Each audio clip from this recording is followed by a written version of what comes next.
Hello friends, आप सबका स्वागत है मेरे इस चैनल स्टॉक विस्पर वेव में। आज का वीडियो शुरू करने से पहले एक बार फिर से मैं इन्फॉर्म कर रहा हूँ कि investments in share market are subjected to risk, इसलिए प्लीज़ अपना खुद से बैकअप प्लान करें and proper risk management follow करें। ये वीडियो केवल एजुकेशनल पर्पज़ के लिए है और इन्वेस्टमेंट से पहले अपने फाइनेंशियल एडवाइज़र से प्लीज़ कंसल्ट करें। Okay, so today we are going to learn the technical analysis. I am going to introduce technical analysis क्या होता है and why technical analysis is so much important. मैं उसको इतना प्रायोरिटी क्यों देता हूँ and what is the best charting software जिसे मैं पर्सनली भी यूज़ करता हूँ एंड बिल्कुल बेसिक से स्टार्ट करेंगे। एक बिगनर को अगर टेक्निकल एनालिसिस सीखना है, this is the right video to start with. तो बिल्कुल बेसिक से कैंडल स्टिक्स की formation and properties everything I will explain. So just stay focused in this video and ध्यान से सुने इस वीडियो को। Okay, so here it says chart speak but do you know its language. That means chart बोलता है, chart में सारा data present होता है, बट आपको उसकी लैंग्वेज आनी चाहिए उस डेटा को समझने के लिए कि क्या होने वाला है। ओके,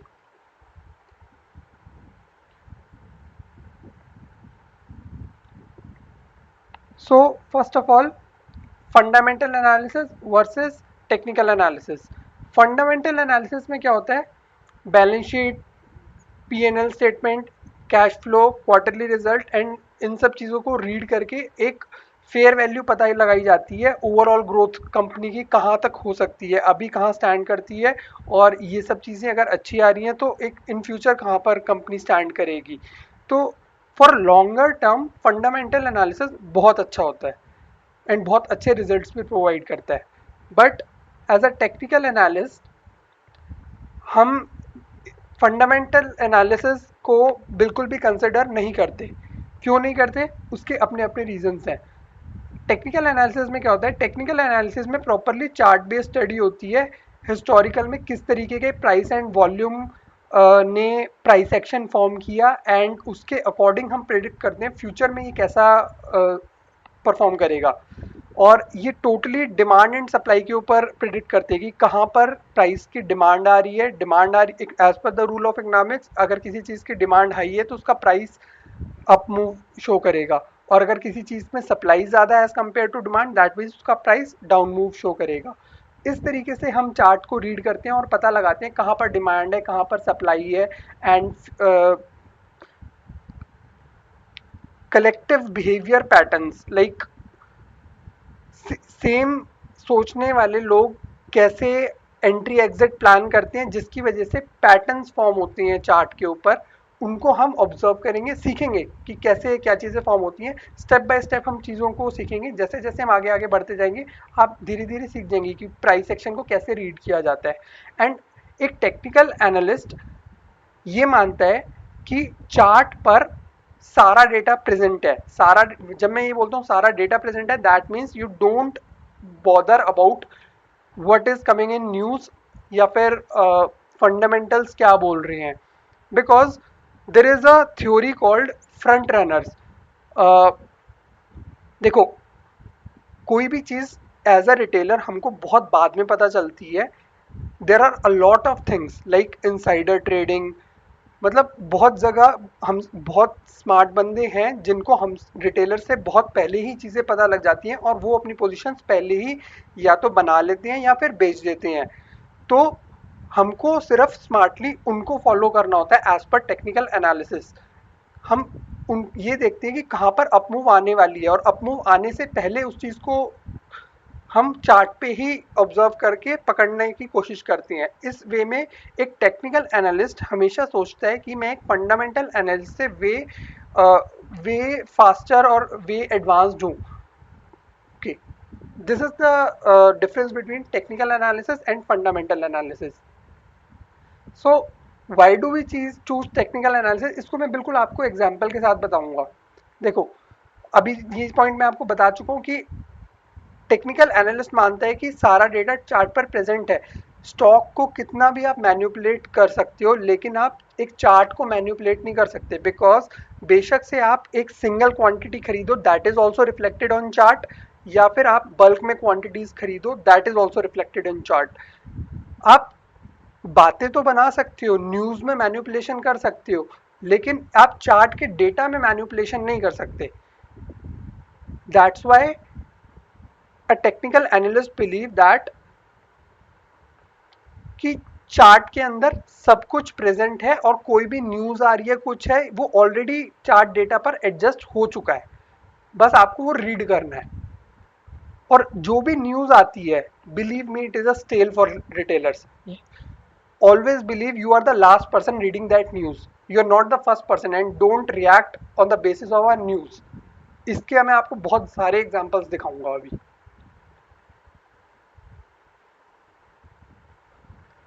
ये देखो, ये गूगल से मैंने फोटोग्राफ निकाला न्यूज़ का।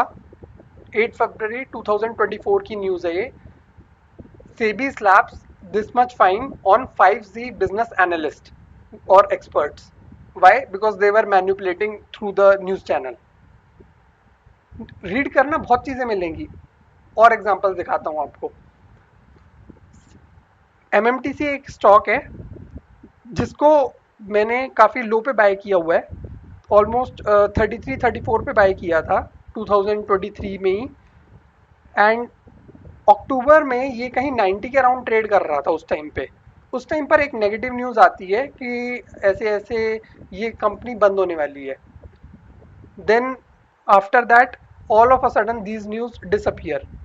ये वो कैंडल है जहां पर ये 90 के राउंड पे ट्रेड कर रहा था, ये आप देख पा रहे होगे 16 अक्टूबर 2023 को। ये कहीं 33 से 90 तक आया, और जैसे ये न्यूज़ आती है ये शेयर ऐसे डाउन आ जाता है, बिकॉज न्यूज़ पर सभी रिएक्ट करते हैं, मोस्टली सभी रिएक्ट करते हैं, चाहे वो पॉजिटिव हो या नेगेटिव हो। लेकिन उसके बाद ये स्टॉक जब यहाँ से 50 90 से 50 आता है, और 50 से उसके बाद अभी रिसेंटली ये 130 भी टच किया है। अब ये सब न्यूज़ कहाँ गई कि कंपनी बंद होने वाली है या कुछ? इतनी सारी वॉल्यूम्स आ रही है, कौन खरीद रहा है इसको अगर कंपनी बंद होने वाली है तो और भी एग्जांपल्स दिखाता हूँ मैं आपको। एक आज ही ये न्यूज़ आई थी, सॉरी कल ये न्यूज़ आई थी 1 डे अगो। आज ही मैंने स्क्रीनशॉट्स निकाले हैं। Government removes cap on sugar diversion for ethanol production. That is a positive news for a sugar stocks. News तो ये आ जाइए, इसके मैं आर्टिकल्स कब से लिख रहा हूँ, बुलिश ऑन शुगर स्टॉक्स। इतना एनालिसिस करके मैं बोल रहा हूँ कि ये 100% तक का रिटर्न दे सकते हैं शुगर सेक्टर। ये 2 मंथ्स अगो आर्टिकल लिखा था मैंने, और दिस इज द कम्युनिटी जिस पे मैंने ये आर्टिकल लिखा था। उस कम्युनिटी पे इस तरीके के मेरे पास कमेंट्स आते हैं।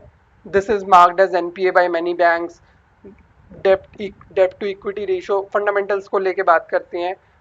Like your bet is bullish but I do bearish because this is going 33 in a month. Okay, this is like trading is totally an individual journey. आपके जो भी व्यूज हैं, I respect those views, but किसी और के negative views से मेरे अपने व्यूज चेंज नहीं होंगे। If I am bullish on sugar stocks, I am bullish. And see this, आज सारे शुगर स्टॉक ये न्यूज आई है और आज सारे भाग रहे हैं, सब न्यूज पे रिएक्ट करते हैं। लेकिन हम as a technical analyst news पर बिल्कुल भी बिलीव नहीं करते, और हम न्यूज से एडवांस्ड हैं। हम उनसे पहले ही उस सेक्टर या उस स्टॉक को पकड़ने की कोशिश करते हैं कि कहाँ पर एक अच्छा अप मूव आ सकता है। That's why we have given the priority to the technical analysis. अब सीखते हैं कि टेक्निकल एनालिसिस करते कैसे हैं। Charting software, what is the best charting software for doing the technical analysis? मैं पर्सनली ट्रेडिंग व्यू यूज करता हूँ। इसके अंदर आपको एवरीथिंग, सब कुछ मिल जाएगा। इसका फ्री ऑफ कॉस्ट वर्जन भी है एंड पेड वर्जन भी है। पेड वर्जन में आपको 125 मिनट्स एंड 75 मिनट्स के टाइम फ्रेम के चार्ट नहीं मिलेंगे, आगे हम बताएंगे इनकी क्या इंपॉर्टेंस है और क्यों चाहिए होती हैं ये चार्ट। बट ये चार्ट भी आपको फ्री ऑफ कॉस्ट अवेलेबल हो जाएंगे। जीरोधा, काइट, धन, एंजल वन, जिस पे भी आपके पास जो भी ब्रोकर आप यूज करते हैं उसके अंदर ये सब इंटीग्रेटेड होते हैं ट्रेडिंग व्यू के साथ। जस्ट आपको एक सेटिंग चेंज करनी होती है कि कौन सा चार्ट आपको देखना है, वो आप गूगल कर लेना, वो आपको मिल जाएगा। ये भी मैं आपको ट्रेडिंग व्यू से थोड़ा सा फेमिलियराइज करा दूंगा कि इस पे वॉच लिस्ट कैसे क्रिएट करती हैं और ड्राइंग टूल्स कैसे क्रिएट करती हैं।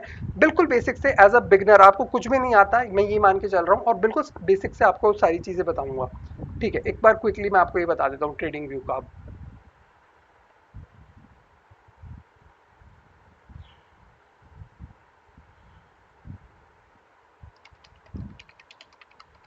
आप गूगल पे टाइप करेंगे ट्रेडिंग व्यू तो आपको यहाँ पे इनकी वेबसाइट मिल जाएगी।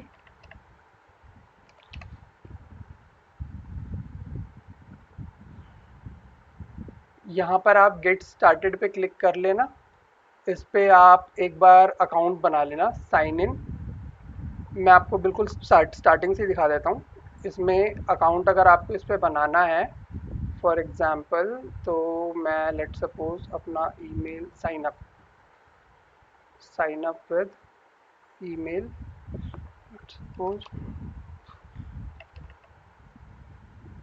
एक मिनट में इस पर साइन अप करके लाता हूँ थोड़ा सा सिक्योरिटी रीजंस की वजह से। तो ये मैंने लॉगिन कर लिया है ट्रेडिंग व्यू पर साइन अप करने के बाद। उसके बाद आपको यहाँ पर सर्च का ऑप्शन दिखेगा, यहाँ पर आप कोई भी शेयर का नाम लिख सकते हैं। फॉर एग्जांपल मैं यहाँ पे ICICI बैंक उठाता हूँ। इसमें आप देखोगे यहाँ पे आपको चार्ट दिख जाएगा। अब ये जो चार्ट है इसमें आपको दिख रहा होगा कुछ ग्रीन कैंडल्स हैं, कुछ रेड कैंडल्स हैं, कहीं पर तो ये इतनी बड़ी है, कहीं पर छोटी है, और ये कहीं पर ऊपर और नीचे इनमें से एक लाइनिंग निकली हुई है। तो इन कैंडल्स की फॉर्मेशन ये क्या होती है इनके बारे में हम बात कर लेंगे। और नीचे ये जो बार दिख रही है ये वॉल्यूम को सिग्निफाई करती है। वॉल्यूम क्या होती है और कैंडल्स क्या होती है अभी हम बात कर लेंगे। उससे पहले मैं आपको बता देता हूँ कुछ ड्राइंग के टूल्स कैसे यूज करने हैं। ये लेफ्ट साइड में ड्राइंग के टूल बार है। फॉर एग्जाम्पल यहाँ पर मेरे को कहीं पर एक लाइन मार्क करनी है, तो यहाँ पर लेफ्ट साइड में आप जाओगे, इसमें आपको दिख जाएगी ऑप्शन, आपको हॉरिजॉन्टल लाइन चाहिए या फिर वर्टिकल लाइन चाहिए, और इन पे अगर आप स्टार कर दोगे तो आपके फेवरेट्स में ऐड हो जाएंगे, यहीं पे आपके पास आ जाएंगी ये चीज़ें। सिमिलरली आपको रेक्टेंगल ड्रॉ करना है तो रेक्टेंगल के केस में आपको यहाँ पे शेप्स मिल जाएंगी, ज्योमेट्रिक शेप्स। आपको रेक्टेंगल ड्रॉ करना है या सर्कल ड्रॉ करना है और इनको फेवरेट्स में ऐड कर लो। अब यहाँ पर आपको रेक्टेंगल ड्रॉ करना है, इस पर क्लिक करो, ड्रैग एंड ड्रॉप करो, रेक्टेंगल बन जाएगा कहीं पे भी। लाइन ड्रॉ करनी है आपको, इसको क्लिक करो, डिलीट करो। लाइन ड्रॉ करनी है हॉरिजॉन्टल लाइन, कहीं पे भी क्लिक करो, वहीं पे एक लाइन आ जाएगी हॉरिजॉन्टल। तो इन ड्राइंग टूल्स को यूज करके हम टेक्निकल एनालिसिस आगे सीखेंगे। इसके अलावा यहाँ पर राइट साइड में एक वॉच लिस्ट होती है। यहाँ पर मैंने इसका नाम दिया है माई वॉच लिस्ट, और इसके अंदर मैंने इसको रीनेम करके माई रडार कर दिया। इस वॉच लिस्ट के आप अपने शेयर्स ऐड कर सकते हो, जो भी शेयर्स आपको अपनी वॉच लिस्ट में ऐड करने हैं। राइट क्लिक किया और इसको शेयर को ऐड कर दो इस वॉच लिस्ट में, या फिर यहाँ पर एक प्लस का ऑप्शन है, यहाँ पे क्लिक करो, कोई भी शेयर ऐड करना है इस वॉच लिस्ट के अंदर तो आप यहाँ से भी ऐड कर सकते हो। जैसे ही आप यहाँ से क्लिक करोगे वॉच लिस्ट में आपके शेयर ऐड हो गया। ओके, तो अब हम बात कर लेते हैं कैंडल्स की फॉर्मेशन की। वापस आते हैं अपनी स्लाइड के ऊपर।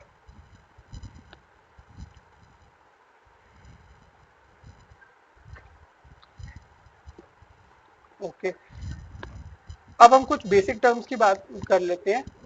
बिड प्राइस क्या होता है, ऑफर प्राइस क्या होता है। जब भी कोई अपना शेयर बेचने के लिए ऑर्डर लगाता है तो जिस भी प्राइस पे ऑर्डर लगता है उस प्राइस को ऑफर प्राइस बोलते हैं।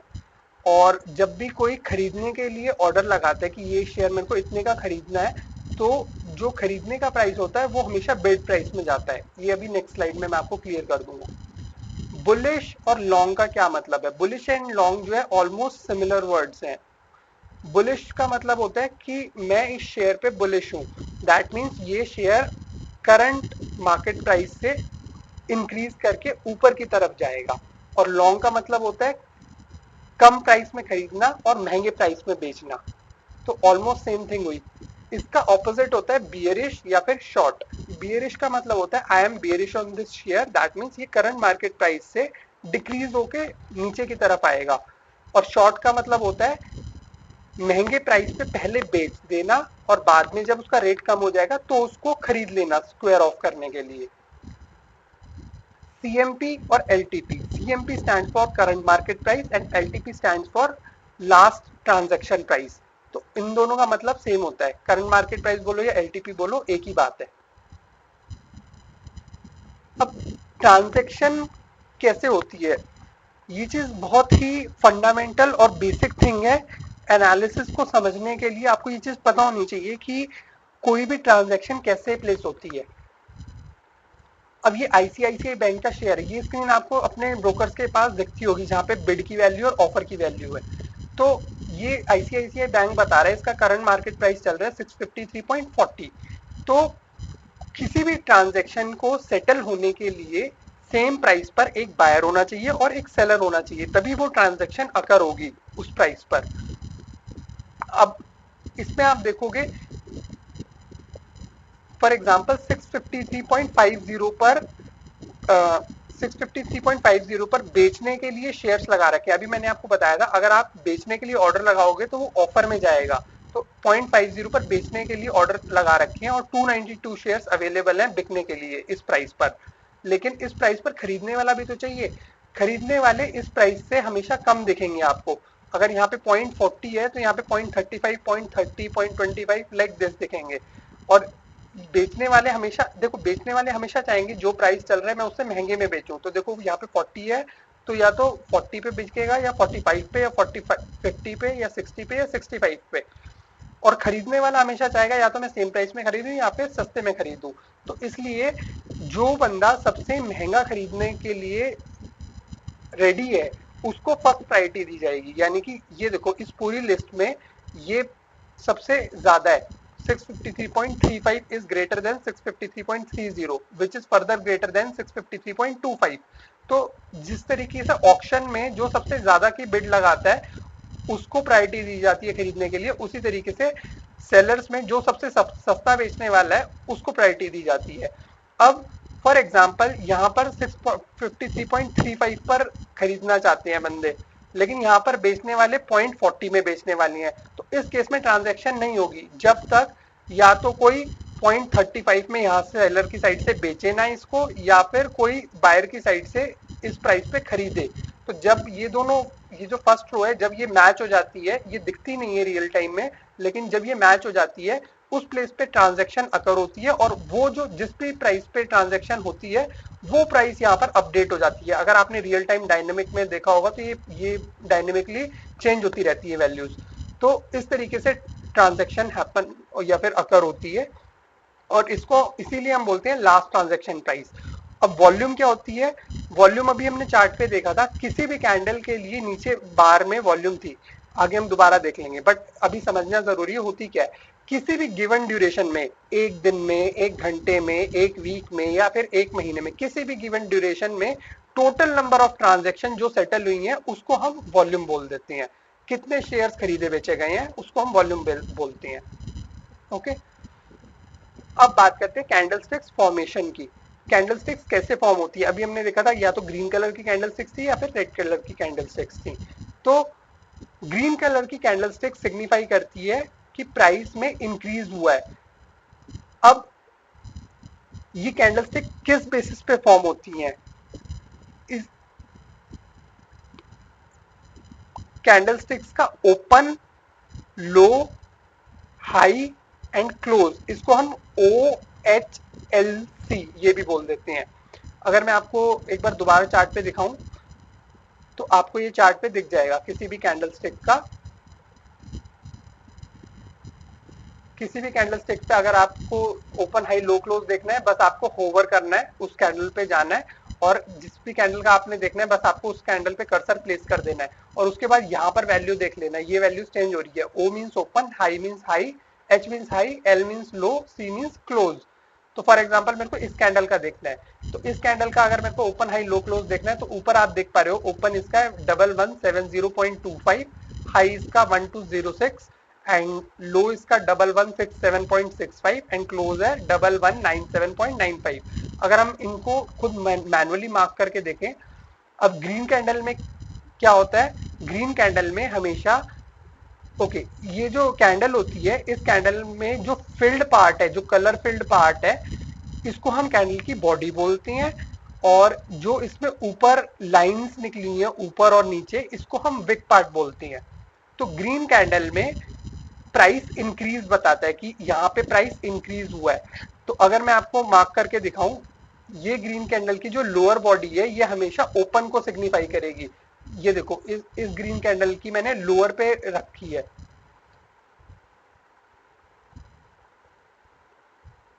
ये ग्रीन कैंडल थी और इस ग्रीन कैंडल की ये लोअर पे मैंने रखी है 1169.70 पे इसका ओपन प्राइस होगा। अगर मैं यहाँ पे जाता हूँ ऊपर, अगर आप देखोगे तो ऑलमोस्ट सेम है 1170.25 और यहाँ पर है 1169.70, पॉइंट्स का डिफरेंस है सिर्फ।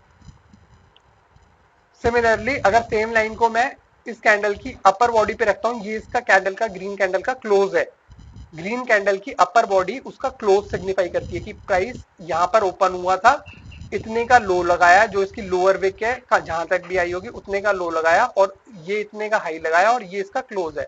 अब क्लोज प्राइस का 1198.05 पे ये लाइन है, और मैं इस कैंडल पे जा रहा हूँ, तो आप यहाँ पे वैल्यू देखना क्लोज की वैल्यू क्या आती है। क्लोज की वैल्यू आ रही है 1197.95, और राइट साइड में जो हॉरिजॉन्टल लाइन प्लेस करी है 1198, तो ऑलमोस्ट सेम है, पॉइंट्स का डिफरेंस है एक्यूरेसी की वजह से चार्ट पे, ठीक है।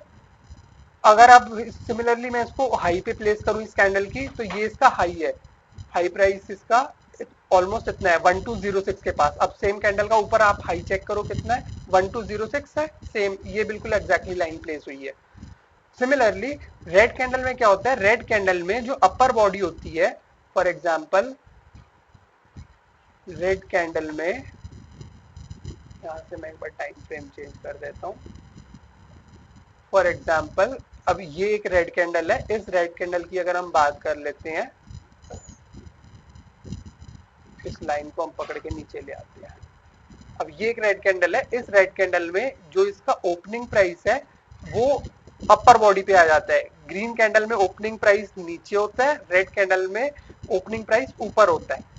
तो ये इसका ओपनिंग प्राइस है 507.95। अगर आप ऊपर चेक करोगे तो ऑलमोस्ट इसका ओपन प्राइस 508.25 लिखा हुआ है, क्लोज टू सेम ही है। उसके बाद ये इसका क्लोजिंग प्राइस है 322.75। अब इसको ऊपर से मैच कर लो, 323.75, ऑलमोस्ट सेम। ये इसका लो लगाया है, अगर इस कैंडल का लो चेक करोगे ऊपर 268.30, राइट साइड में देखोगे 268.45, और सिमिलरली ये इस कैंडल का हाई। तो रेड कैंडल सिग्निफाई करती है यहाँ पर प्राइस ओपन हुआ, ये हाई लगाया, ये लो लगाया, और यहाँ पे क्लोज हो गई। वापस आ जाते हैं स्लाइड पे। तो इस तरीके से ये कैंडल स्टिक्स की फॉर्मेशन होती है, किस प्राइस पे ओपन हुआ, किस पे क्लोज हुआ, कितना हाई गया, कितना लो लगाया, उसके अकॉर्डिंग अगर open price lesser than close price है तो उस कैंडल का कलर ग्रीन होगा, क्लोजिंग प्राइस अगर ओपन प्राइस से बड़ा है तो कैंडल का कलर ग्रीन होगा, और ये सिग्निफाई करता है प्राइस में इंक्रीज आया है। क्योंकि 100 पे ओपन हुआ, उसके बाद 110 पे क्लोज हुआ, तो इसका मतलब जो क्लोजिंग प्राइस है वो 100 से बड़ा है ना, 110 इज ग्रेटर देन 100, तो इसका मतलब green candle. Similarly red candle में ओपन ज्यादा होता है और क्लोज कम होता है, तो इस केस में open is greater than closing price and price is decrease, तो इसलिए रेड कैंडल बनी है, ठीक है। ये कैंडल की फॉर्मेशन ऐसी होती है। ये कैंडल की फॉर्मेशन बहुत इंपॉर्टेंट है समझना नेक्स्ट क्लास के लिए, उसमें मैं आपको बताऊंगा कि प्राइस क्यों मूव होता है, ऊपर क्यों जाता है और नीचे क्यों आता है। Okay, now how to make money in market. My answer is winning mindset या फिर strong mindset along with patience and strong psychology will help you make money in the market। धीरे, जैसे अभी मैंने आपको एग्जांपल्स देके बताया कि न्यूज से मैनिपुलेशन से कितना दूर रहना अच्छा रहेगा, क्योंकि उसके अंदर रिटेलर्स को ट्रैप ही किया जाता है, कोई बेनिफिट नहीं मिलता। सिमिलरली हमको अपना माइंड को स्ट्रांग बनाना पड़ेगा कि जो भी न्यूज आ रही है उससे अलग चलने के लिए, ठीक है। तो thanks for watching this complete video. मिलते हैं आपसे अपनी नेक्स्ट वीडियो में, तब तक के लिए trade well, trade safe and good bye.